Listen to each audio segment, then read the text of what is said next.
How can TCP and UDP protocols be used in an attack targeting remote computer systems? In one of the previous modules, we discussed an attack method called the idle scan. Idle scan uses zombie machines which provide the attacker with IP address sequences. This is one of the vulnerabilities of the fourth layer. If the sequence is predictable, in many computer systems the numbers grow incrementally. You can first send the packet to the zombie, and then you can send the packets to the computer you want to scan using IP addresses of the zombie. The victim of this scanning exchanges communications only with the zombie. Whether or not the packet was sent can be deduced from the successive sequential numbers of the IP protocol. If the number is higher, it means the packet was received and the reset response was sent. The RFC documents do not specify the details of the mechanism that generates the sequential numbers. It concerns not only IP numbers, but also TCP numbers.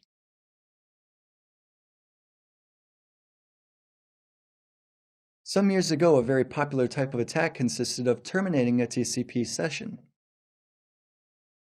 There were many programs that allowed the attacker to hijack a TCP session in order to, for example, throw someone out of a chat. If the attacker had access to the medium and was able to notice that two machines exchanged data in the TCP session, the attacker could get the sequential numbers of the packets. As we already mentioned, these numbers are sent to ensure that the delivery is complete. If the numbers were sequential, the attacker could send packets to the target host impersonating the host that initiated the session.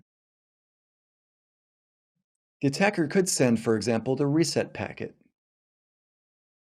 The result was that the remote computer logged a given user off of a chat session or some other device.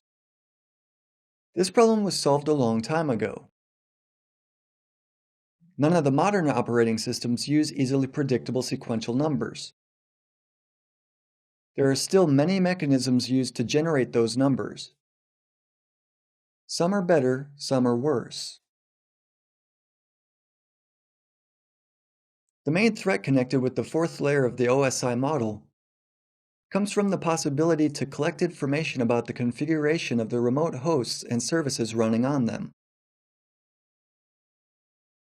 This is due to the fact that, conventionally, certain services always listen on the same ports.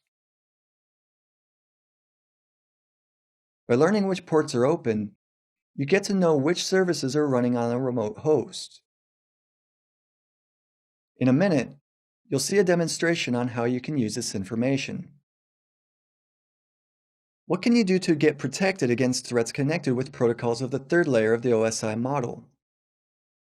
You can employ two elements of a general computer system security strategy. Limit the risk-affected area. The first way to do so is by blocking ports you don't use. The second, monitor your network for port scan attacks.